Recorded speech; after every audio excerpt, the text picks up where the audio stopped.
19 horas e 45 minutos, hora oficial do Brasil. Boa noite.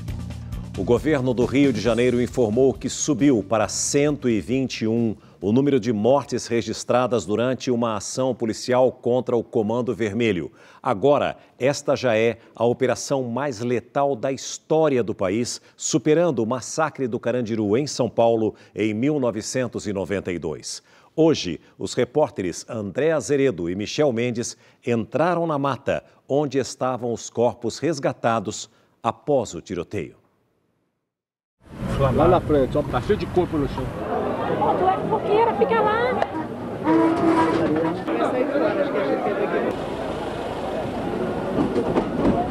Uma cena impressionante marcou a manhã na região da Penha, zona norte do Rio. Mais de 60 corpos enfileirados. Uma comunidade de luto e sentindo de perto o cheiro da morte. A todo momento, corpos chegavam aqui na praça principal da comunidade e eram retirados pelos rabecões da Defesa Civil e do Corpo de Bombeiros. Quem vive aqui dentro que sabe o que passa aqui dentro. Eu tenho 57 anos de penha, eu nunca vi isso. A gente está aí trabalhando pela vida dos amigos aí. Os próprios moradores enrolaram seus mortos em colchas, em tecidos, para trazer até aqui, até para as pessoas poderem se despedir uma última vez.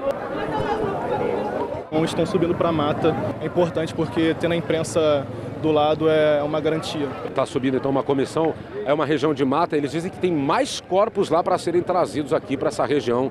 Está começando um protesto, uma caminhada, pessoas na janela estão acompanhando. A gente vê uma barricada aí feita de pneus, provavelmente colocada ontem. Tem muitas pessoas chorando os seus parentes, seus entes queridos, pessoas que se desesperaram perto dos corpos, pessoas que estão revoltadas e indignadas com essa operação policial. É uma região bem íngreme, estão subindo. A população faz questão de mostrar os corpos que foram deixados para trás. Ontem, essa região estava em uma situação bem complicada, de conflito,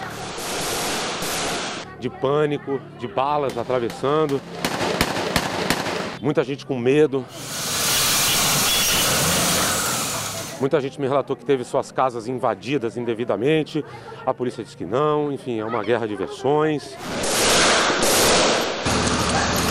Nessa região aqui de mata, essa região que parece até uma reserva ecológica, me parece, praticamente todos os corpos recolhidos na manhã dessa quarta-feira saíram daqui. A madrugada toda, todo mundo trabalhando para descer com os corpos lá para baixo. E são só confirmando, são os próprios moradores e familiares. Cápsula de bala. Vamos mostrar aqui, ó. A gente mostra agora. Dá para ver o calibre, isso é 7,62. Tem mais ali, ó. Ó, tem mais cápsulas aqui, muitas cápsulas de fuzil. A maioria dos corpos estava aqui, desses daqueles que a gente viu lá embaixo. Isso. Eu sou presidente da associação aqui do Complexo da Penha, tá? Ontem eu passei o dia todo no Hospital Getúlio Vargas, atendendo as famílias, procurando os seus entes queridos. Certo. Né? E muitas famílias estiveram lá ontem, cenário de guerra. Agora, você vê uma guerra que, com o Brasil, com o brasileiro, isso nunca aconteceu. Deixa eu chegar aqui. Os corpos estavam espalhados em vários locais dessa mata, né? A polícia alegou que houve confronto e aí acabaram baleados essas pessoas no confronto com os policiais. Os moradores dizem, já por outro lado, com a versão deles, que eles tinham se entregado e foram alvejados assim mesmo. O senhor mesmo achou esses 17 corpos? Isso. Estava passando de moto aqui, aí se deparou com marcas de sangue aqui, tem tipo um barranco aqui do nosso lado, e quando a gente foi olhar, tinham alguns corpos. A gente falou, cara, talvez aqui para dentro possam haver outros corpos. E a gente começou a andar e foi encontrando. O senhor mesmo carregou quantos? Eu mesmo ajudei a carregar esses 17, assim. Vamos lá. Abaixa a câmera, abaixa a câmera. Baixa a câmera. Mandou abaixar a câmera, mandou. Tá pedindo para baixar a câmera, tá? Abaixa a câmera. Como é seu nome? Rafael. Rafael trabalha onde, Rafael? Trabalhando. ONG Rio de Paz. Essa pessoa que estava ali estava viva, você conseguiu chegar perto? Ele estava machucado, né? Tinha uma pessoa machucada. E aí as pessoas da comunidade disseram que viram um segundo corpo, né? Certo, mas tinha fuzil ali perto também. Tinha. E como tá a pessoa viva, não permitiram a minha passagem, nem a passagem dos colegas das outras emissoras que estão com câmeras. Como que é feito o translado dessa pessoa para o socorro? Geralmente pede o morador, pede os motoristas de Kombi e leva até o Hospital Getúlio Vargas. É o primeiro socorro. Então, assim, o que tiver que a gente pode socorrer o mais rápido possível, a E gente vai vocês fazer. têm tipo um treinamento de primeiros socorros mesmo? Os próximos moradores sabem como manejar ali isso, com ferimento, sangramento? É na prática mesmo. É na prática? É na prática do dia a dia, do que a gente vive dentro da comunidade. Eu sou do Chapadão, ela do Manguinho, tem mãe de Caxias, São João, todo lugar. E a gente veio apoiar essa mãe, porque ainda tem corpos ali, ó. Esses meninos não são bichos, não, são gente. E no Brasil não existe pena de morte, não. O pessoal está começando a descer, as mães da comunidade estão chamando. Vai ficar só um pessoal que está dentro da mata mesmo, né? Esse local que você está vendo, onde estavam aqueles corpos enfileirados, hoje de manhã e até o início da tarde, já foram removidos todos para o IML. Já sem os corpos, a rua foi lavada. Ficou para trás o luto e as marcas de um confronto brutal. Olha as balas aí, ó. Ó, vai morrer polícia, vai morrer bandido e o crime não vai acabar. Que Deus te guarde, te proteja e te faça companhia. Hoje é quarta-feira, 29 de outubro de 2025. Governos federal e do Rio de Janeiro anunciam parceria com criação de escritório de combate ao crime organizado. E você vai ver também.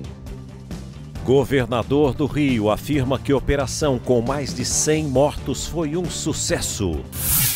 Diretor-geral da Polícia Federal e ministro da Justiça se atrapalham para explicar se o governo federal tinha sido avisado sobre a operação. Me permita, por favor. Olha, a comunicação entre governantes, entre o governador de estado e o governo federal tem que se dar ao nível das autoridades de hierarquia mais elevada. 2 policiais mortos na operação são enterrados sob forte comoção. Investigação vai apurar se houve troca de roupas nos corpos retirados da mata.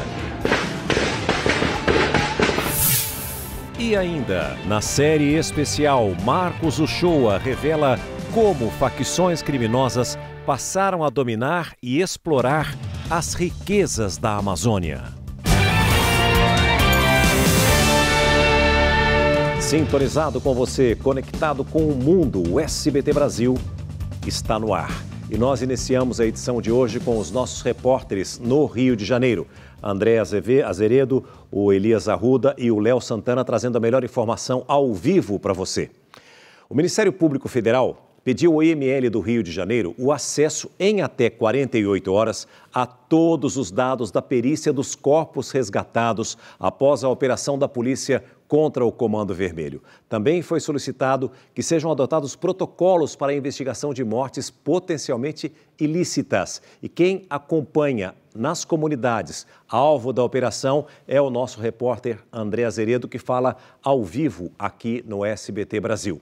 Muito bom dia, muito boa noite para você, André. Você está desde dia aí, eu estou confundindo as coisas aqui. Parabéns pelo excelente trabalho que você vem realizando jornalisticamente até agora. E a pergunta que eu te faço é a seguinte, hoje, 24 horas ou mais de 24 horas após o alvo da operação, ainda tem uma extrema tensão no Rio de Janeiro. Como é que está a nossa chamada cidade maravilhosa? Conta pra gente. Boa noite, meu amigo.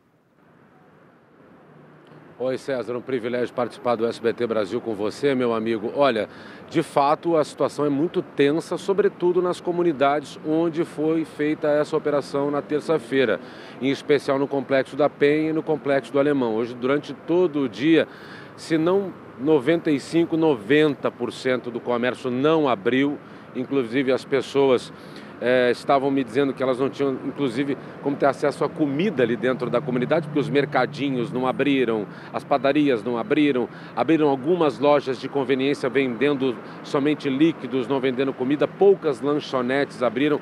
Era um clima de muita tensão e de muita reclamação também, evidente, por causa dessa operação de ontem. Claro que, pelo argumento da polícia, essas pessoas que morreram, essas mais de 130 pessoas que morreram, tombaram por confronto com a polícia, por histórico criminal. Muitos parentes e amigos, familiares, César, admitem, inclusive, que essas pessoas tinham, sim, um histórico familiar, mas elas questionam o fato de elas terem sido mortas e não presas. A situação também é tensa aqui no IML, viu, César? A gente está aqui também há algum tempo no Instituto Médico Legal Afrânio Peixoto, no centro do Rio de Janeiro. Para você ter uma ideia, meu amigo, foram foram tantos corpos que eles não estão todos vindo para cá imediatamente. Lá na frente tem a sede do Detran. Então, primeiro os corpos vão para o Detran, a documentação é avaliada para só depois o corpo vir aqui acompanhado do familiar para passar por análise. É uma situação muito diferente que está acontecendo aqui, César. Obrigado pelas informações, André. Sei que você está desde as primeiras horas da manhã, está o dia todo, né, no seu trabalho extenso como jornalista, como repórter, e a gente sabe da dificuldade do cansaço que fica físico e mental. Mas eu peço que você ainda permaneça conosco, porque você pode voltar a qualquer momento trazendo novas informações. Muitíssimo obrigado. Me desculpe por exigir tanto assim dos nossos jornalistas. Nós continuamos com o nosso trabalho, levando a melhor informação para o público de todo o Brasil.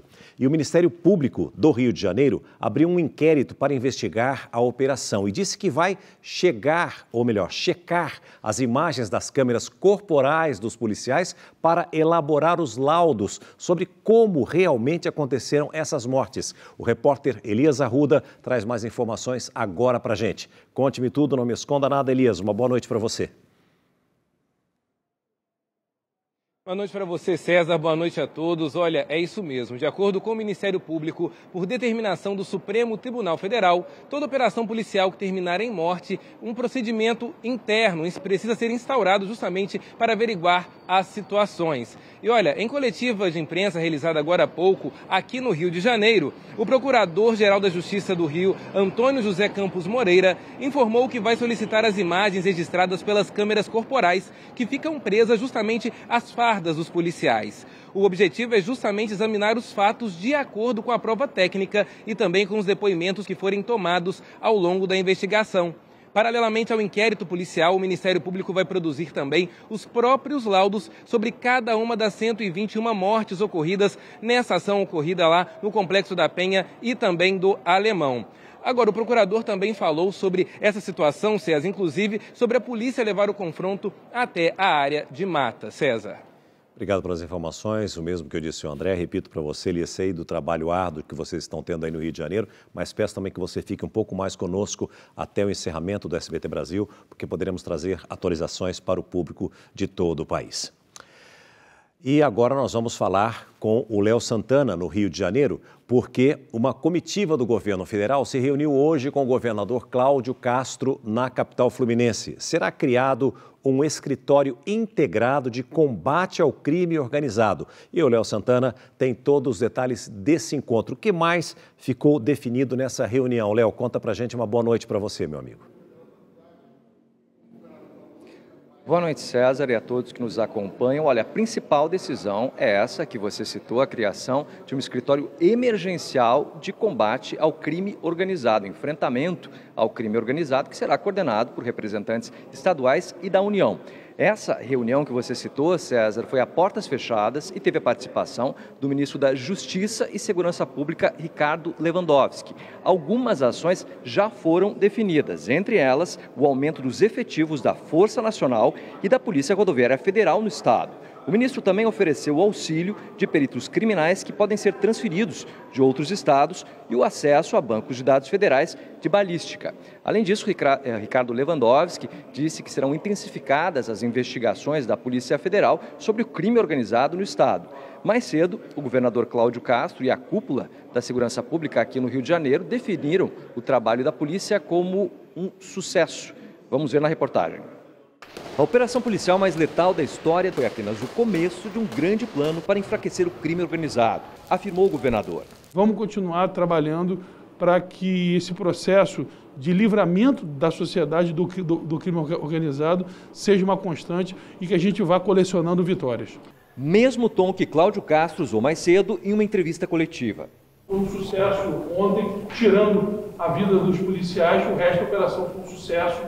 Postura repetida pela cúpula da Segurança Pública do Estado. Todo o trabalho de inteligência foi meticulosamente calculado e deu certo. Pode chamar quem for, até a NASA não vai fazer o que nós fazemos. Segundo as autoridades, o plano foi encurralar os suspeitos na mata numa estratégia definida como Muro do BOPE, uma referência à tropa de elite da PM. Este mapa, divulgado pelos secretários, detalha a ação. Depois de entrarem nos complexos da Penha e do Alemão, centenas de agentes de diversos batalhões empurraram os suspeitos em direção à mata. Do outro lado, já estava posicionada a tropa do BOPE. A opção foi feita para o quê? Para preservar a vida de todos os moradores que naquela região residem. E, obviamente, minimizar o dano colateral. Apesar do número de mortos, o secretário de Polícia Civil negou que tenha ocorrido uma chacina. O que nós fizemos ontem foi uma ação legítima do Estado para cumprimento de ordens judiciais. 180 mandados de busca e apreensão e cerca de 100 mandados de prisão. Quem optou pelo confronto foi neutralizado. A reação da polícia depende da ação do criminoso. É simples assim. O chefe da Polícia Civil do Rio de Janeiro também disse que vai abrir um inquérito para investigar a retirada dos mortos durante a Operação da Mata. Ele afirmou que os corpos foram retirados do mato e despidos, pois existiriam vídeos comprovando que os mortos estavam com roupas camufladas e aparatos de guerra. O secretário da Polícia Militar afirmou que o avanço dos policiais foi registrado pelas câmeras corporais presas nas fardas, mas admitiu que os equipamentos podem não ter registrado toda a operação. Ao longo do dia, Cláudio Castro recebeu o apoio, segundo ele, de cerca de 10 governadores, incluindo Ronaldo Caiado de Goiás, Romeu Zema de Minas Gerais e Jorginho Melo de Santa Catarina. À tarde, o governador recebeu uma comitiva enviada pela Presidência da República e encabeçada pelo ministro da Justiça e Segurança Pública, Ricardo Lewandowski. O encontro, para discutir uma possível parceria no combate ao crime organizado no estado do Rio, aconteceu após duras críticas feitas por Cláudio Castro ao governo federal. Nós vamos tomar algumas medidas emergenciais e uma medida mais permanente que se projeta no tempo, esse escritório emergencial de enfrentamento ao crime organizado, onde nós vamos conjugar as forças federais com as forças estaduais para resolvermos rapidamente, celeremente, os problemas com os quais nós nos deparamos para a solução desta crise. E foram enterrados hoje, no Rio de Janeiro, 2 policiais civis mortos na mega operação de ontem. 2 PMs que faziam parte do BOPE, a tropa de elite da corporação, e que também foram mortos no confronto com traficantes, serão enterrados amanhã. Um dia de luto e tristeza para as famílias e amigos dos agentes. É uma mãe que chora, não uma só. Tem 2 do BOPE e mais uma da Civil chorando. O desespero da mãe é um retrato do caos enfrentado por policiais e moradores do Rio de Janeiro. Rodrigo Cabral, de 34 anos, o filho de Dona Débora, viveu só 40 dias como policial civil. Meu filho era um amor, meu filho era todo sorriso, meu filho era feliz, meu filho era amigo de todos eles que estão aqui, que senão eles não estariam aqui. No velório, 2 helicópteros, um da Polícia Civil e outro da Polícia Militar, sobrevoaram a capela. Pétalas de rosas foram jogadas do céu. Mais cedo, as homenagens foram para Marcos Vinícius Cardoso, de 51 anos. Máscara, como era conhecido, tinha 27 anos de carreira. No dia anterior, ganhou uma promoção. Se tornou chefe dos investigadores. Não teve tempo de celebrar a conquista. Amigos lamentaram a perda. Infelizmente, ontem, a fatalidade chegou e, como dizem os mais antigos, a fila andou. A nossa realidade hoje, estamos brigando, lutando contra um inimigo gigante. Vidas de profissionais estão sendo ceifadas de suas famílias, mas infelizmente é a nossa profissão, ou felizmente, eu tenho orgulho de ser policial civil. Os sargentos do BOPE, Cleiton Serafim Gonçalves, de 40 anos, e Eber Carvalho da Fonseca, de 39 anos, vão ser enterrados amanhã. Policiais de diferentes instituições vieram prestar as últimas homenagens a Rodrigo, que estava há apenas 40 dias na instituição. Além dele, outros 3 policiais perderam a vida. Vários continuam feridos, incluindo um delegado. Queria me solidarizar com as famílias dos nossos 4 guerreiros que ontem deram a vida para libertar a população.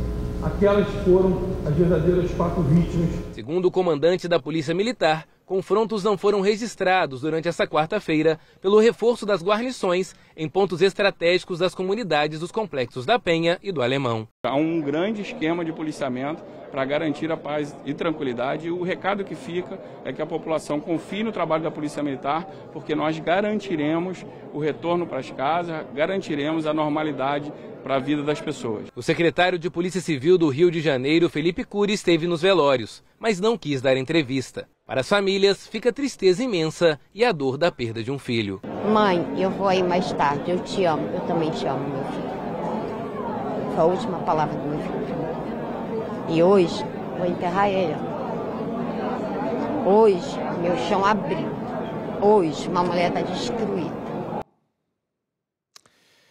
A Argentina classificou o Comando Vermelho e o PCC como organizações narcoterroristas. O país vizinho também ativou alerta máximo na segurança da fronteira com o Brasil.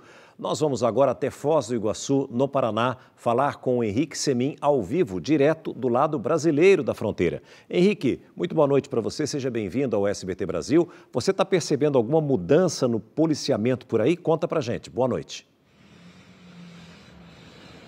Olá, César, muito boa noite para você e também para todos que assistem ao SBT Brasil. A princípio, o policiamento ainda continua sendo o mesmo e ainda não teve nenhuma alteração na fiscalização, reforçando que a Argentina já possui um sistema bastante rigoroso para entrada no país, em que os agentes fazem uma checagem completa de dados no sistema e também a vistoria de veículos. Hoje, a ministra de Segurança da Argentina, Patrícia Bullrich, disse que o alerta máximo na fronteira serve para evitar a fuga de criminosos brasileiros para o país vizinho. Ela também disse que os agentes de imigração foram orientados a dobrar a atenção na checagem de antecedentes criminais de brasileiros que cruzam a fronteira. Mais cedo, em entrevista a um canal de TV, a ministra de Javier Milei disse que incluiu o PCC e o Comando Vermelho na lista de organizações narcoterroristas do país. Patrícia Bullrich também reforçou que atualmente a Argentina possui mais de 40 presos brasileiros ligados a facções. Ela também disse que esses presos eles estão sendo observados com um controle ainda mais rigoroso. César. Ok, Henrique, muitíssimo obrigado. Uma ótima noite a você, a todos do Paraná e da nossa região sul do país. Pelo menos 7 criminosos se passaram por falsos policiais federais e roubaram um arsenal que estava em uma chácara no interior de São Paulo. As imagens mostram quando os 2 carros chegam até essa chácara na zona rural de Vinhedo, no interior de São Paulo. Pelo menos 7 homens armados e com coletes à prova de bala participam da ação. Um deles desce do carro e mostra um mandado de busca e apreensão falso. Chegaram do maquinado e pararam aqui, ó. Levaram lá no canto do maquinado lá e ficou 2 aqui, o resto beleza. Eles queriam saber da arma, falaram assim, ele tá armando as armas. Aí o cara falou assim, as armas estão lá em cima de casa, então vamos lá. Na ação, os criminosos roubaram 27 armas de fogo, entre fuzis, espingardas, revólveres e pistolas. Toda a carga foi colocada em um caminhão-baú. Também foram levadas munições intactas, cartuchos vazios e 20 quilos de pólvora. O arsenal pertencia a uma pessoa com registro de CAC, colecionador, atirador e caçador. A vítima afirmou em depoimento que os bandidos levaram as documentações das armas. Quase 1 milhão de armas, nossa. Tem tudo, bala, fuzil, porva, tudo. Após o roubo, o dono da chácara foi levado em uma das falsas viaturas e abandonado às margens de uma rodovia. Foi nesse momento que ele desconfiou se tratar de uma ação criminosa. Eu já achei que alguém puxou a tucuna na cara, põe a máscara na boca, pensei, esses caras é bandido. Horas depois do crime, foi preso o primeiro suspeito, um homem de 25 anos, que é vizinho do local. Nunca imaginou que ele pudesse fazer algo? Não imaginei.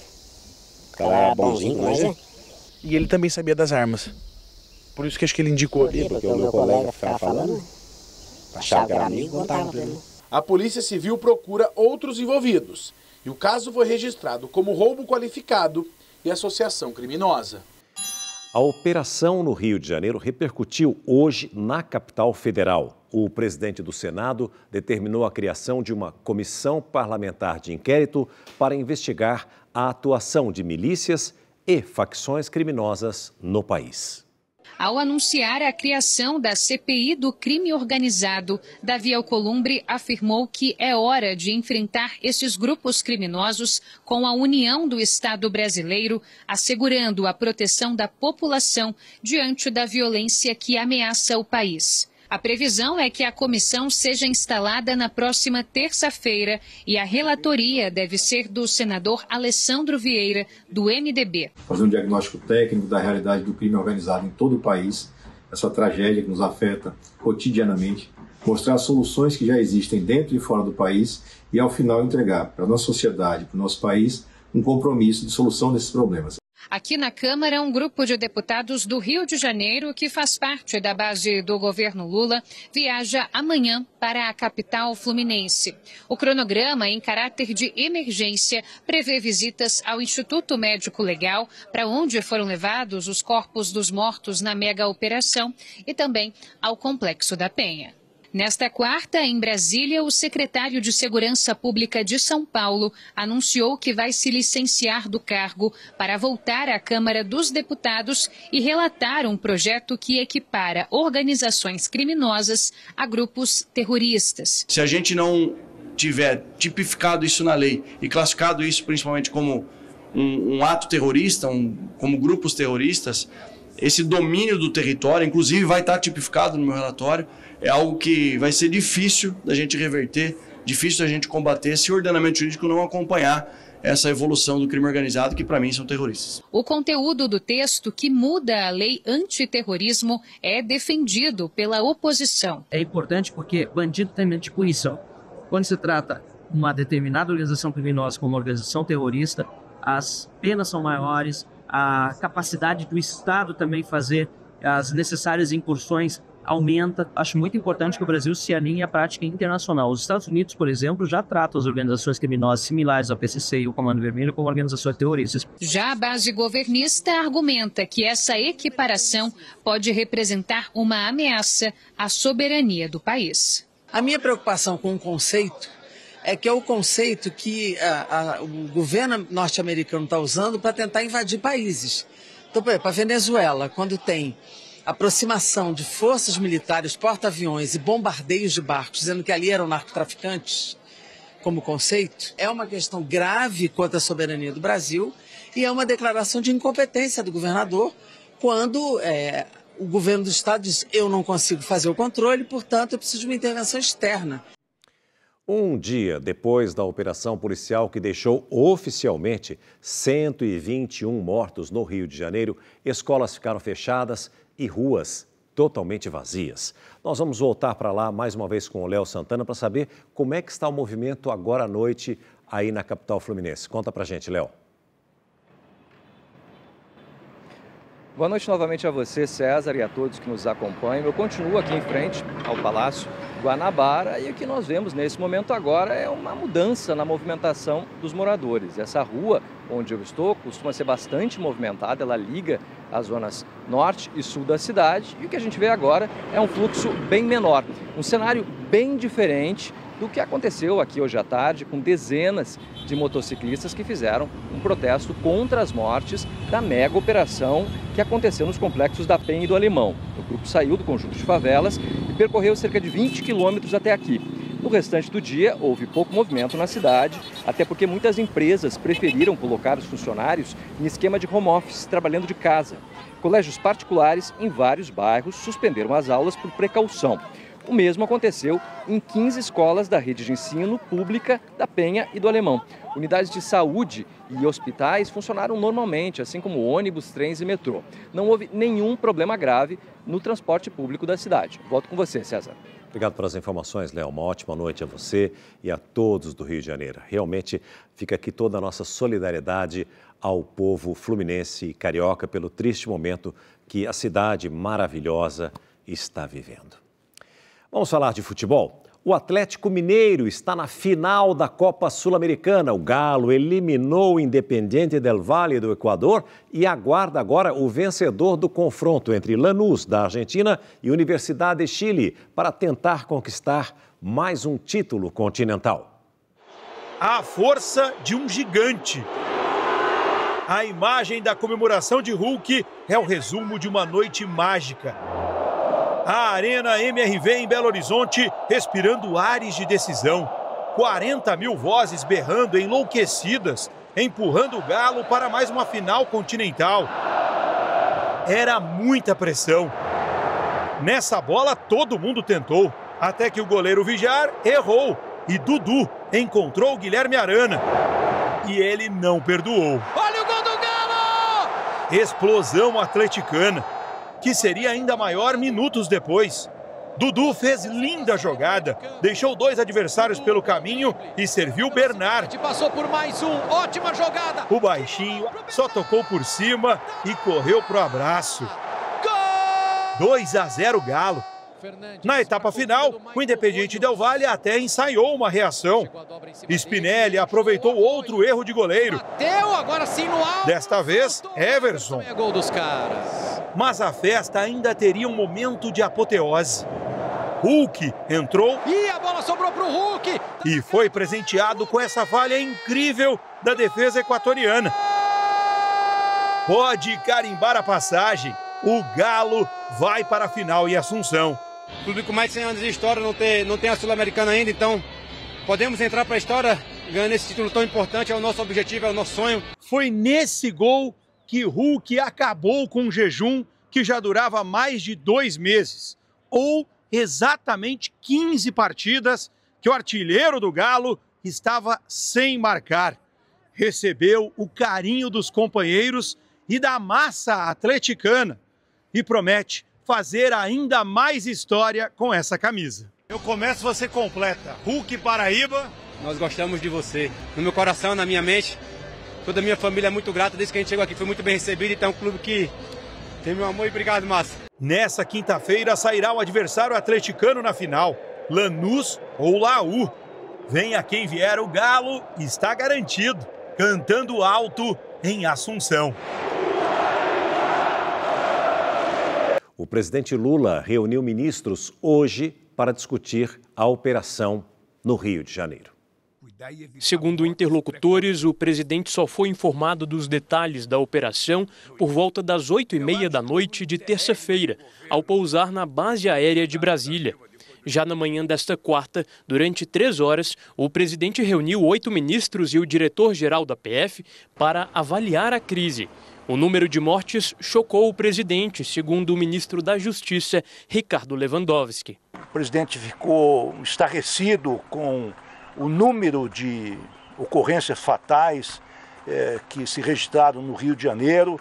Também, de certa maneira, se mostrou surpreso que uma operação desta envergadura fosse desencadeada sem o conhecimento do governo federal, sem nenhuma possibilidade do governo federal poder, de alguma forma, participar com os recursos que tem, sobretudo com informações, sobretudo com apoio logístico. O ministro ainda classificou a operação como extremamente violenta. Foi uma operação extremamente cruenta, extremamente violenta, não é? E vamos pensar se esse tipo de ação é compatível com o Estado democrático de direito que nos rege a todos a partir do advento da Constituição de 88. Uma das grandes dúvidas a serem esclarecidas era se o governo do Rio de Janeiro teria pedido ou não apoio a Brasília. Num primeiro momento, o diretor-geral da Polícia Federal disse que não foi avisado que a operação aconteceria na terça-feira. Depois, afirmou que a PF do Rio chegou a ser procurada pela Polícia Estadual acerca de uma ação de grande porte. A declaração gerou um certo desconforto na coletiva. Nós não fomos comunicados que seria deflagrada nesse momento. Houve um contato anterior do pessoal da inteligência da Polícia Militar com a nossa unidade do Rio de Janeiro para ver se haveria alguma possibilidade de atuarmos em algum ponto nesse contexto. A partir da análise do planejamento operacional, a nossa equipe entendeu que não era uma operação razoável para que a gente participasse. Então houve uma comunicação. Me permita, por favor. Olha, a comunicação entre governantes, entre o governador de estado E o governo federal tem que se dar ao nível das autoridades de hierarquia mais elevada. Então, essa operação, uma operação deste nível, deste porte, não pode ser acordada num segundo ou terceiro escalão. No fim da quarta-feira, lado a lado, o ministro Lewandowski e o governador Cláudio Castro trataram essa troca de informações entre Estado e PF como algo normal. Esse diálogo, assim, isso é tão comum que no início eu nem falei isso como uma falta de apoio, porque esses diálogos são assim, acho que isso é muito dia a dia. Houve realmente vários contatos em vários níveis, em várias situações, em vários momentos, mas esta era uma operação que não dizia respeito à Polícia Federal, que é uma polícia judiciária, não é uma polícia ostensiva. E para conter novas ações criminosas, o governo do Rio de Janeiro pediu que chefes da maior facção criminosa fluminense, que estão presos na capital, sejam transferidos para penitenciárias federais. O pedido ainda precisa ser aprovado pela Vara de Execuções Penais do Estado e foi motivado por retaliações à operação policial mais letal da história do país.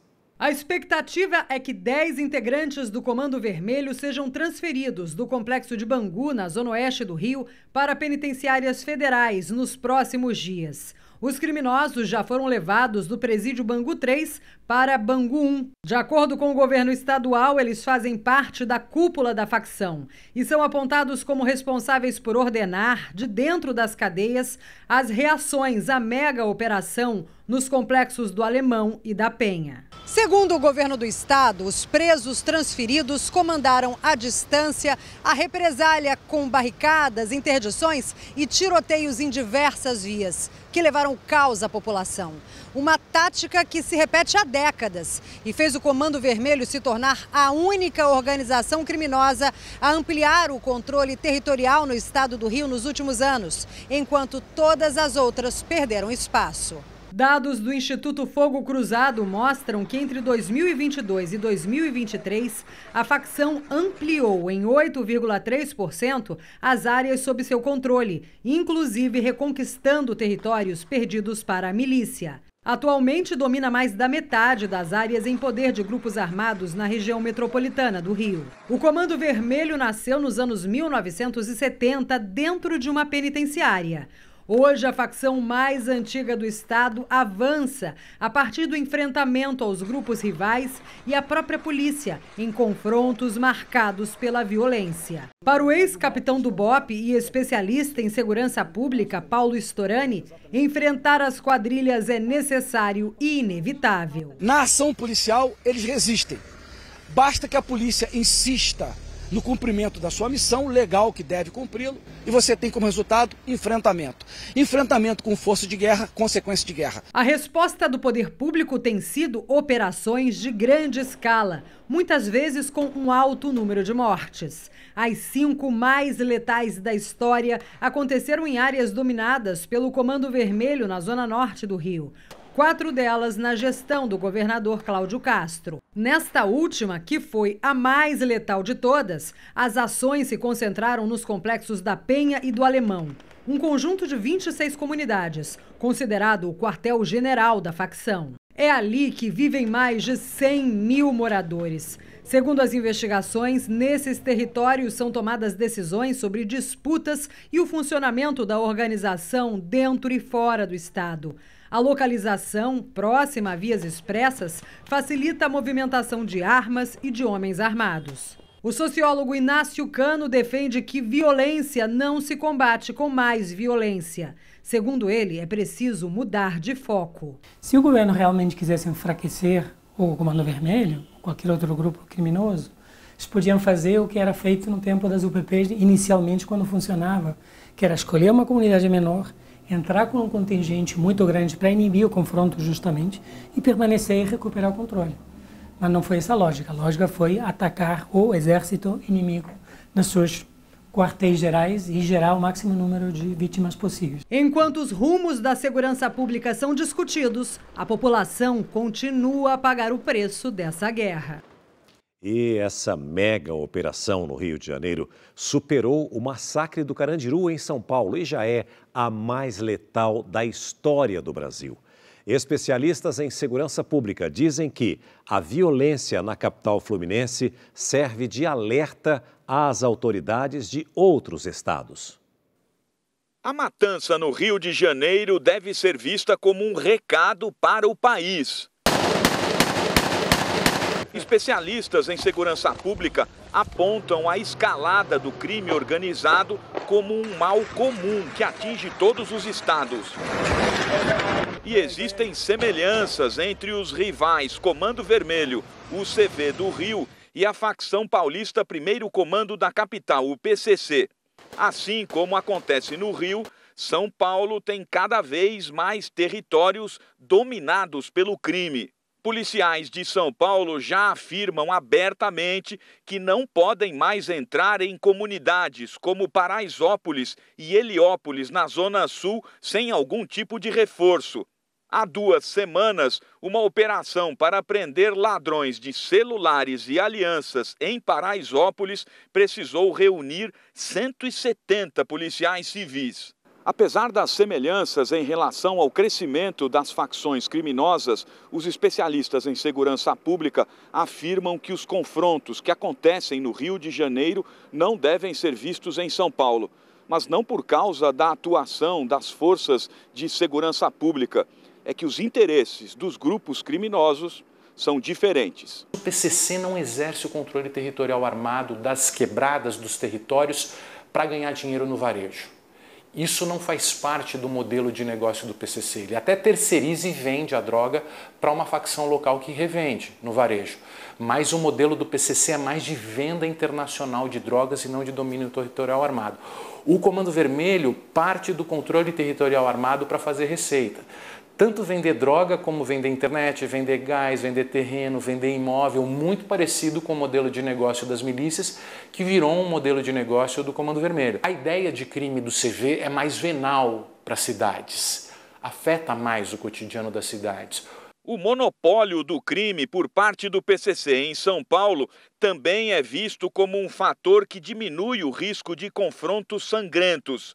Ao contrário do que acontece no Rio, não há disputa de território em São Paulo, o que não impede a morte de inocentes. Em 2023, a PM paulista liderou a Operação Escudo, na Baixada Santista, depois do assassinato de um policial da Rota. Em 40 dias, 28 pessoas foram mortas em supostos confrontos. Pelo menos 6 PMs respondem processos na justiça. Pessoas inocentes jamais podem morrer em nenhum tipo de situação. Por isso que é extremamente preocupante qualquer operação como essa do Rio de Janeiro e como a que ocorreu na Baixada Santista, porque sempre temos inocentes que acabam sendo assassinados. E esses inocentes têm mães, têm pais, têm filhos, têm famílias e jamais podem ser vítimas do próprio Estado. A matança no Rio passa a ser a maior da história do país. Apesar do contexto diferente, o massacre do Carandiru, que deixou 111 presos mortos em 1992 em São Paulo, ocupava o topo da lista dos excessos da polícia brasileira. Mas em qualquer um dos casos, as matanças em confrontos com a polícia têm a mesma explicação: a ausência do poder público.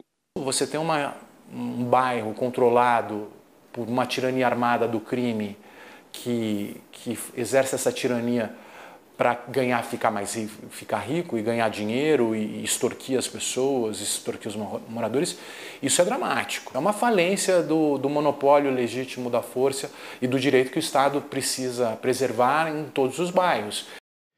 20 horas e 41 minutos pelo horário de Brasília. Eu converso agora ao vivo com o ex-comandante-geral da Polícia Militar do Rio de Janeiro, mais uma vez, Coronel Ubiratã Ângelo. Muito boa noite, Coronel. Obrigado pela sua disponibilidade de conversar conosco. Conforme nós acompanhamos aqui em uma reportagem anterior, o diretor-geral da Polícia Federal, Andrei Rodrigues, disse que não foi informado sobre detalhes ou mesmo de pormenores dessa operação. Qual é o procedimento de comunicação quando se tem uma ação como essa? É realmente preciso informar a alta cúpula da Polícia Federal? Boa noite. Boa noite, boa noite. Bom, ao ver o depoimento das autoridades, a gente começa a perceber por que isso aconteceu. Veja só, vamos começar pela fala do diretor-geral da Polícia Federal, que foi bruscamente interrompida pelo ministro da Justiça. Né? O ministro da Justiça ainda guarda aquela postura de magistrado. Né? Ele não deixou o seu subordinado falar. Ele não deixou. Por quê? Porque ele estava... No momento que ele ia dizer que foi comunicado que ia ter uma mega operação, ele interrompe e fala o seguinte: tem que falar num nível superior. Se toda a operação vai ser feita no Rio de Janeiro, não, em qualquer ente federativo, se toda a operação tiver que falar com o ministro da Justiça, nenhuma delas vai acontecer. Não vai ter como, não vai ter como. Até porque ele não tem como preocupação, ou não deveria ter como preocupação, somente as questões das operações. Né? O Ministério da Justiça tem um amplo espectro de preocupações. Então, eu não tenho dúvida de que a Polícia Federal foi avisada. Não tenho dúvida. Agora, a dúvida é se houve um engajamento entre as instituições estadual e federal para a atuação nessa operação. Basta dizer que, num momento depois, o ministro da Justiça ele diz o seguinte: não era a atuação da Polícia Federal, porque ela não é uma polícia ostensiva. Nós estamos falando de inteligência policial, não estamos falando de polícia ostensiva. Nós estamos falando das informações que chegaram e deram aso àqueles mandados de prisão, com criminosos que vêm de outro estado da federação e que estão envolvidos com tráfico de droga. Ministro, tráfico de droga é competência federal. Então, é participação da Polícia Federal, sim. Não é tirar o corpo fora. Então, nós percebemos que as autoridades não se entendem. À medida que as autoridades não se entendem, nós temos a maior dificuldade de uma perfeita coordenação das ações que são importantes para o sucesso da operação policial. Quem perde com isso? A sociedade que está ali no meio. Quem está ali dentro. E aí nós começamos a rever discursos politizados de propostas mirabolantes e promessas vãs. Por quê? Toda vez que tem um problema desse, criava-se uma força-tarefa. O nome agora é escritório. Tem diversas situações. Você pega aquele evento acontecido no Morro do Alemão e Complexo da Penha, quando, com a participação de tropas federais, forças militares, blindados, etc., uma cooperação, houve uma entrada, esperava-se que no dia seguinte houvesse uma mudança do Morro do Alemão. Nós estamos em 2025 e o Morro do Alemão continua sob domínio do tráfico de drogas. Ora, houve força-tarefa, houve GLO depois, houve intervenção federal e nada mudou. Tem uma outra proposta que é interessante, que está sendo discutida na PL, tratar o tráfico de drogas, esse crime organizado, como terrorismo. Para mim seria ótimo. Primeiro que eu também acho que eles são terroristas, sim. Sendo terrorismo, passa para a competência direta, de acordo com a lei, da Polícia Federal. Consequentemente, a competência do Poder Federal. Aí pode ser que, de cima para baixo, eles comecem a tentar se entender. É só você pegar a questão tráfico de drogas, é competência da Polícia Federal. Não existe nada nesse sistema que esteja longe da competência da Polícia Federal. Ela não tem que entrar, ela não tem que fazer as operações, mas ela tem que estar no complexo da inteligência policial para isso tudo. Então, enquanto isso... E a polícia tem que conseguir se comunicar entre elas. Não tem que estar falando com o ministro. Obviamente, não é que tenha que esconder do ministro ou esconder do governador, mas isso é através de relatórios. E se o chefe da Polícia Civil, se o diretor da Polícia Federal entender que tem alguma coisa errada, ele relata e pede a participação do seu superior, pede a participação do ministro para que haja uma conversa e não aconteça ou aconteça de uma maneira mais adequada à operação. Tem uma fala durante a matéria, uma fala do Storani, do Paulo Storani, uma pessoa que tem uma admiração muito grande, é meu amigo. Ele fala: é situação de combate, se combate com força. E é verdade. Não tem como ter uma operação dessa sem o uso da força e o uso muito potente da força, porque a resposta vai ser letal. Então, se sabe-se que a resposta vai ser letal, todos os esforços da União, do Estado, do município, têm que estar voltados, inclusive com preocupação do que vai acontecer no decorrer da operação.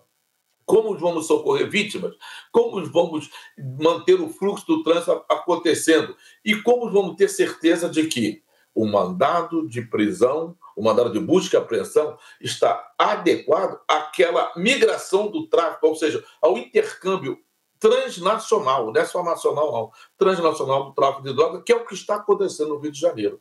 Então, a gente já está cansado de estar ouvindo falar, é importante a gente ver acontecer de verdade. Basta de tirar da cartola aquelas frases tradicionais. Vamos fazer um escritório, vamos fazer uma força-tarefa, vamos fazer. O narcotráfico só está crescendo a cada dia. Basta vocês olharem nas imagens que estão sendo distribuídas, como eles dominam o território, avançam no seu domínio, cercam, fazem com que aquela população sofra todos os dias com as suas ordens. Lá, o ministro da Justiça não tem competência. Lá, o governador do Estado não tem competência. Lá, quem manda no território. E a única forma que o poder público tem de, pelo menos, quebrar um dia de atuação desse domínio é com a polícia. A polícia é uma ferramenta que vai ser utilizada e ela é quem vai levar a culpa. Quem vai para o banco dos réus, quem vai para o cemitério como cadáver é o policial, não são as autoridades. Muitíssimo obrigado pela sua participação. Nós conversamos com o Coronel Biratan Ângelo, ex-comandante-geral da Polícia Militar do Rio de Janeiro. Muitíssimo obrigado, Coronel. A operação no Rio de Janeiro trouxe à tona um debate político em torno da aplicação na cidade da chamada GLO, que é a garantia da lei e da ordem. O trabalho de militares com armamento pesado e blindados das Forças Armadas nas ruas é autorizado pela Constituição em situações excepcionais. A lei determina que a GLO só pode ser decretada pelo presidente da República, a pedido do governador ou por iniciativa própria, se o Planalto reconhecer que a segurança local é insuficiente. O ministro da Justiça declarou que o governo do Rio nunca enviou um pedido formal para que o Exército tomasse o controle da segurança no Estado. Não é uma ação espontânea do governo federal ou do presidente da República. E, obviamente, segundo a lei, o governador precisa reconhecer, digamos assim, a incapacidade das forças locais de enfrentarem esta turbulência. Para o ex-secretário nacional de Segurança Pública e coronel da reserva da Polícia Militar, José Vicente, o fator político pode ter pesado para que Castro não formalizasse um pedido de GLO. Com a GLO, o governador fica fora completamente das decisões e das ordens aí para as tropas, no caso militares e policiais, que estão envolvidas na recuperação da crise. O governador pediu uma GLO e ser alijado das decisões de segurança pública vai ficar mal para ele, porque vai mostrar fraqueza, vai ter que reconhecer que suas forças policiais são incapazes. O Rio de Janeiro já conviveu com a GLO em grandes eventos, como nas Olimpíadas em 2016 e na reunião do G20 no ano passado. Durante o governo Michel Temer, em 2018, o dispositivo também foi acionado em um contexto de aumento da violência, quando o general Walter Braga Neto foi nomeado interventor no Estado. À época, o militar assumiu o controle das polícias Militar, Civil e do Corpo de Bombeiros. Nesta quarta, a Procuradoria-Geral da República reforçou um pedido para que o governo do Estado do Rio de Janeiro informe se cumpriu as regras estabelecidas pelo STF para a realização de operações em comunidades. Em abril deste ano, ao julgar a chamada ADPF das favelas, o STF definiu diretrizes para a redução da violência policial, como a utilização de câmeras corporais e a presença de ambulâncias em locais de operações. Em conversa com a analista de política do SBT News, Basília Rodrigues, o advogado criminalista Max Telesca explicou que, pelas regras do STF, familiares não poderiam ter tido acesso e movido os corpos de pessoas mortas. Quem tinha que estar ali fazendo aquela investigação era a polícia técnica, que é a polícia que faz a investigação e deve ir constatar aqueles corpos que foram levados para dentro da Praça da Penha. Então, também tem um erro aí. Nesta quarta, o Alto Comissariado para os Direitos Humanos das Nações Unidas se manifestou por meio de nota e defendeu uma reforma policial no Brasil. Disse que por décadas a alta letalidade associada ao trabalho da polícia tem sido normalizada no país e cobrou um alinhamento com as diretrizes internacionais. E ainda sobre o STF, o ministro Alexandre de Moraes pediu informações ao governador do Rio, Cláudio Castro, sobre a operação contra o Comando Vermelho. E sobre esse assunto nós vamos voltar com a Paola Cuenca em Brasília, desta vez ao vivo, trazendo todas as informações para a gente. Que tipo de esclarecimento foi pedido, Paola? Boa noite. Boa noite para você também, César. Para quem nos acompanha, olha, Moraes quer informações detalhadas sobre a operação e chegou até a elencar 18 pontos ali que devem ser respondidos. Na próxima segunda-feira, o ministro vai ter uma série de audiências lá no Rio de Janeiro com o governador do estado, o secretário de Segurança Pública, os responsáveis pelas forças policiais e também algumas autoridades do Poder Judiciário. E é para segunda-feira que Cláudio Castro, segundo a determinação de Moraes, deve apresentar informações para verificar se essa operação seguiu as regras determinadas pelo Supremo na chamada DPF das favelas. Por exemplo, é preciso apresentar se houve uma justificativa, algo então que explicasse o porquê dessa operação, se havia determinado antes da operação acontecer o grau de força a ser utilizado pelos policiais, se eles estavam com câmeras corporais e se havia ambulâncias ali no local dessa operação. Nessa quarta-feira, inclusive, durante um julgamento que acontecia aqui no plenário do STF, sobre a atividade policial em manifestações, o ministro Flávio Dino disse que o Supremo não pode aceitar uma espécie de vale-tudo em operações policiais. Vamos ouvir. Certamente há policiais que cumprem o seu dever com enorme sacrifício e merecem as homenagens, e há policiais que, infelizmente, desbordam da legalidade. E esses eventos todos, essas tragédias todas, se prestam a mostrar como nós precisamos sempre cuidar de uma teoria geral da ação policial, sobretudo, evidentemente, no plano político, e procurar solucionar os casos concretos. Foi o que eu busquei nesse caso, mostrando uma posição institucional nossa que não é nem de impedir a ação da polícia, nunca foi, mas, ao mesmo tempo, não é de legitimar um vale-tudo com corpos estendidos e jogados no meio da mata, jogados no chão. Porque isso não é Estado de Direito. A gente conversa agora com o analista de política do SBT News, Sidney Rezende, que fala conosco direto dos estúdios do SBT no Rio de Janeiro. Muito boa noite para você, Sidney. Seja bem-vindo mais uma vez ao SBT Brasil. Olha, até o momento a gente não viu uma declaração pública do presidente Lula, apenas a manifestação de alguns ministros do governo.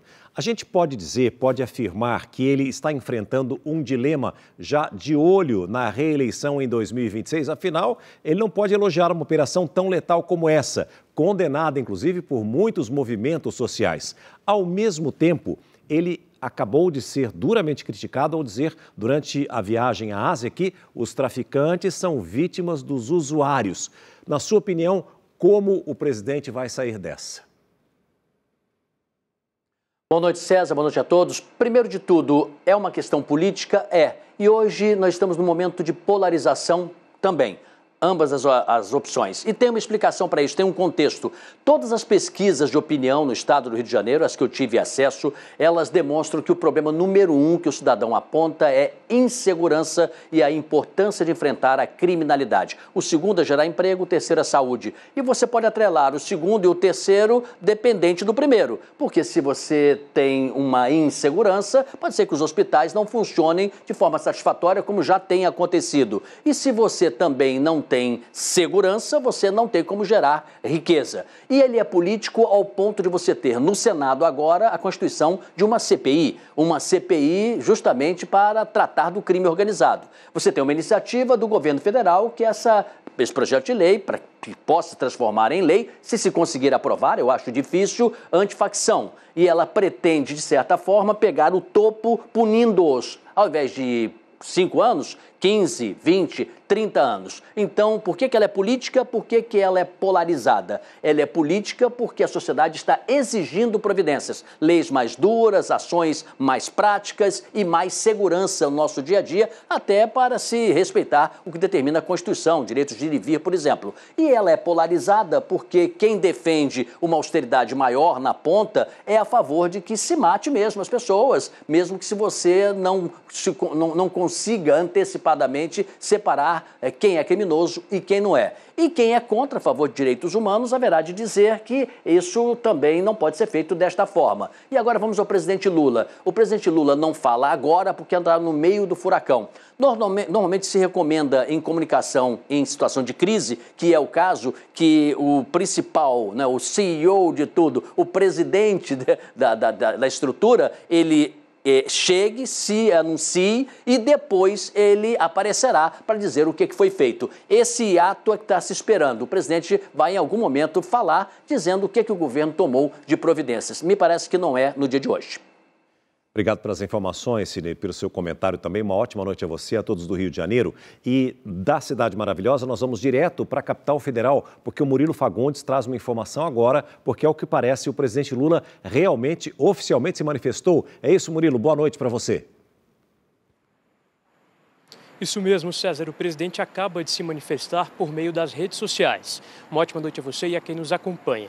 Lula, então, tomou ali uma mensagem bastante equilibrada de início. Veja, ele disse que precisa de um trabalho coordenado que atinja a espinha dorsal do tráfico, sem colocar policiais, crianças e famílias inocentes em risco, e aproveitou essa mensagem para defender a PEC da segurança que o governo encaminhou ao Congresso Nacional. O presidente não fez nenhuma menção ao número de mortos nessa operação e, como você bem disse, César, o presidente demorou todo esse tempo, então, para publicar essa mensagem, porque essa mensagem estava sendo feita a várias mãos em busca de tomar esse tom um pouco mais moderado. O presidente também disse que contra o crime organizado não se pode aceitar que ele continue destruindo famílias, oprimindo moradores, espalhando drogas e violência pelas cidades.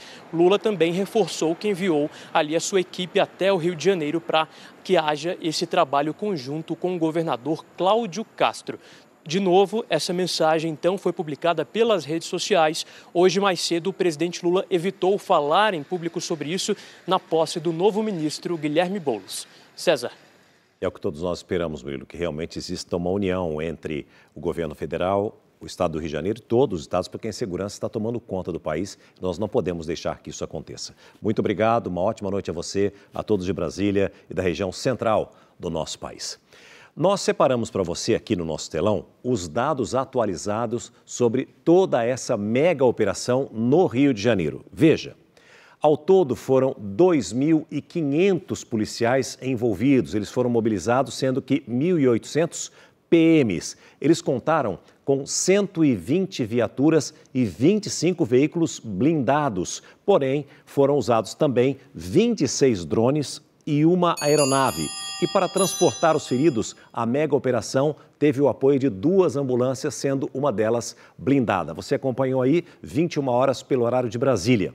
Até agora à noite, as autoridades confirmaram 121 mortos, sendo 113 presos e, além disso, sendo que nessas mortes estão 4 policiais, como nós já noticiamos. E essas investigações apontam que 33 deles estavam atuando em outros estados, entre os criminosos. Os agentes também detiveram 10 adolescentes no total.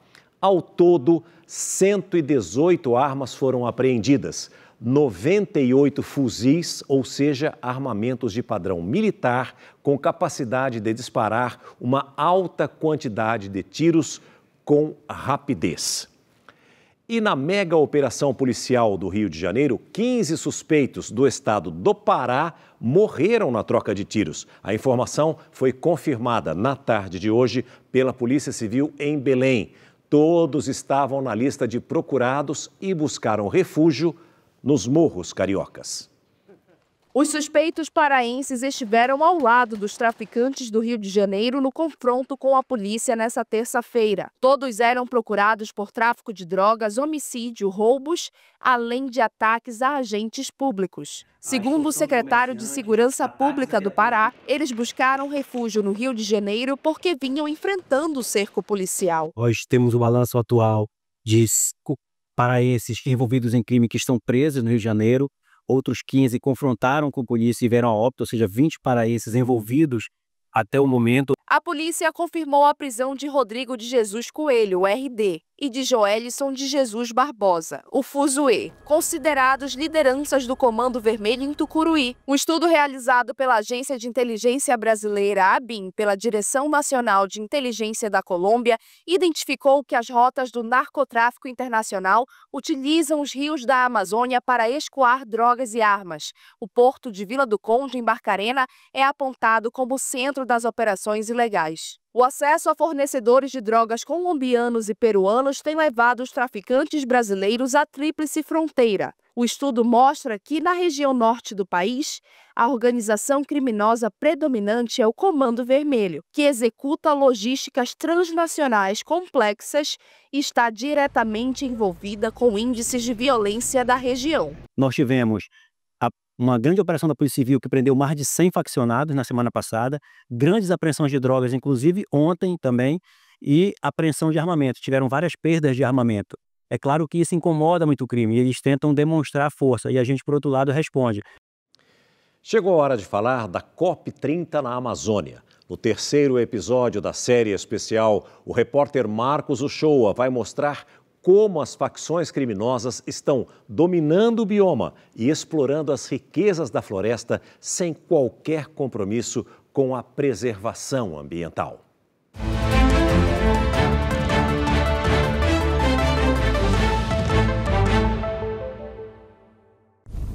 Fogo intenso, fumaça escura, poluição de produtos químicos pelo ar, emergência. Ah, se o aquecimento do planeta recebesse uma resposta assim, com essa urgência. Claro que no coração de Brasília, a chegada dos bombeiros é rápida. Assim como a da polícia, porque atear fogo numa propriedade é crime. E, no entanto, ali mesmo no Distrito Federal, pertinho da capital, o fumacê é constante. Mas é mais ao norte, na região da Amazônia, que a prática de botar fogo se alastrou. Primeiro se rouba a madeira mais valiosa, depois vem a queimada, sai a floresta, vem o boi. O negócio decolou. E despertou a cobiça de quem viu que esse crime compensa, ainda mais aliado a outros. É cada vez mais difícil enfrentar os criminosos.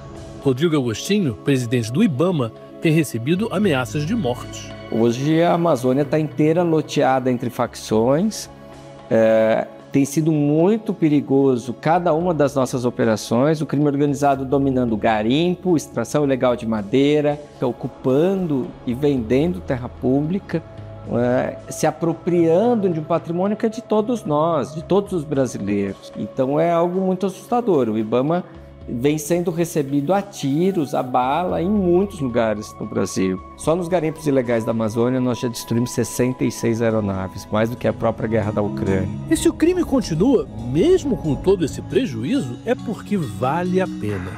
Como a Amazônia é enorme, pode-se ter a ideia de que é muito difícil tomar conta de um tal território, mas pelo menos no caso do roubo de madeira, isso não é verdade.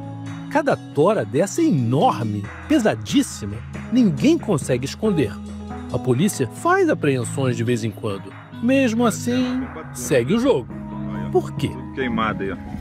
Alexandre Saraiva foi chefe da Polícia Federal na Amazônia por mais de 10 anos.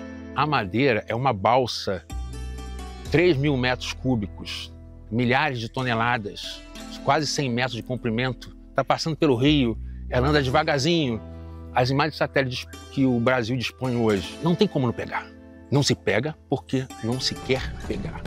E não precisa se embrenhar no meio do mato, entrar floresta dentro, pegar caminhões que levam as toras de madrugada, nada disso. É só checar os documentos dessa madeira nas estradas ou nos portos. Em vez de grandes operações, uma simples inspeção burocrática bastaria. Você, com uma equipe de 10 policiais, vai no porto, perito, vai no porto, checa o DOF. De onde saiu essa madeira? E aí vai na imagem de satélite e vê se de onde saiu, se teve exploração. Não tem. Se a madeira que está declarada no DOF, documento de origem florestal, no porto você apreende tudo. E você trava economicamente o esquema. O volume é muito grande, não dá para passar desapercebido. Se você pegar as empresas e for olhar a folha de pagamento, como uma empresa que tem 3 funcionários está produzindo aquela quantidade de madeira? Alguma coisa de errado tem. Tem mesmo, mas como isso dá muito dinheiro, sempre tem quem, mexendo os seus pauzinhos, consegue fazer desaparecer, num passe de mágica, todo ano, toneladas e toneladas de madeira valiosíssima. O garimpo, igualmente, também pode ser observado através de imagens de satélite. Se sabe exatamente onde estão. Então, por que se entregam ouro aos bandidos? A riqueza que já é, mas pode ser ainda muito maior, dos recursos da floresta amazônica, pode ser compreendida com uma expressão muito popular. Isso aqui é uma mina de ouro. Mas uma mina tira, extrai, destrói. Valeria mais usar a expressão, isso aqui é uma galinha de ovos de ouro. Enquanto você cuidar, ela vai sempre gerar vida, lucro, prosperidade. O ouro, como as árvores da Amazônia, são patrimônio público. É de todos nós. Deveria, no mínimo, estar gerando impostos. Mas existe um crime que é ainda mais difícil de entender como continua a acontecer: o roubo de terras. A terra é ocupada, ela é desmatada, aí as pessoas ficam lá, às vezes produzindo, mas muitas vezes não é uma produção, né? É uma produção de fachada, né? Você põe ali uma cabeça de gado para dizer que está produzindo, mas que aí você vai ver a média de produtividade é baixíssima, porque a pessoa não está ganhando dinheiro com a pecuária. Ela quer ganhar o dinheiro em cima do imóvel, da terra. Ela vende isso, né, porque desmatou, porque botou um pasto. Infelizmente, a terra desmatada ela vale mais do que a terra com floresta. A Amazônia virou um lugar onde vários tipos de crime prosperam, num clima de vale tudo. O mercado Ver o Peso em Belém é um sucesso. Lá se vendem perfumes que dizem que têm poderes milagrosos. Um deles é o Chama Dinheiro. Eles chamam dinheiro. Mas muito do que rende fortunas por aqui não cheira nada bem. Amanhã, no 4º episódio da série especial, o repórter Marcos Uchoa vai nos mostrar como a religião e a preservação do meio ambiente se relacionam. Você não pode perder, é aqui no SBT Brasil. Eu quero chamar a sua atenção para este caso que nós vamos apresentar agora para você. Um taxista morreu depois de ser baleado durante um assalto a uma farmácia em São Paulo. Quem vai trazer mais informações e detalhes sobre este caso é o Vinícius Rangel, ao vivo e direto da capital paulista. Vinícius, afinal, o que aconteceu? Os criminosos confundiram esse taxista? Por que ele foi baleado e como tudo aconteceu? Conta pra gente. Ei, César, boa noite para você e para quem está com a gente aqui no SBT Brasil. Infelizmente, ele teria sim sido confundido com o segurança do próprio estabelecimento. Bom, de acordo com as primeiras informações que foram divulgadas pela Secretaria de Saúde, o taxista identificado como Marcelo Silveira, de 57 anos, morreu no início da noite desta quarta-feira. Ele foi socorrido para um hospital minutos depois, no último domingo, depois de ter sido, então, baleado na cabeça. Nós temos imagens de câmeras de segurança que mostram o momento exato em que Marcelo entra na loja na Zona Oeste daqui da capital paulista e logo em seguida ele é baleado. As imagens são fortes e o jornalismo do SBT optou por não exibir o vídeo na íntegra. Segundo a Polícia Civil, a vítima teria sido confundida então com o segurança da loja. O grupo, formado por 4 homens armados, levou dinheiro, produtos cosméticos e 20 canetas emagrecedoras, avaliadas em cerca de R$25 mil. Logo depois dos tiros, Os funcionários correram para se esconder enquanto o taxista ficou caído ao chão. A Polícia Militar segue fazendo buscas pela região na tentativa de conseguir encontrar algum dos suspeitos e a investigação com a Polícia Civil. César. Obrigado pelas informações, Vinícius. Tomara realmente que a polícia consiga localizar, identificar e prender esse criminoso. A grande verdade é que nós não temos mais segurança em nenhum local do país. Agora é oficial. Foi dada a largada para o Teleton 2025. Foram divulgados hoje os pacientes símbolo e a meta de arrecadação, além de informar a você como doar e muitos outros detalhes da 28ª edição da Maratona da Solidariedade. E eu tive a honra de comandar esse lançamento. Veja. Há poucos dias do Teleton, a vontade de ajudar invadiu os estúdios do SBT. Vamos quebrar os protocolos aqui, Celso.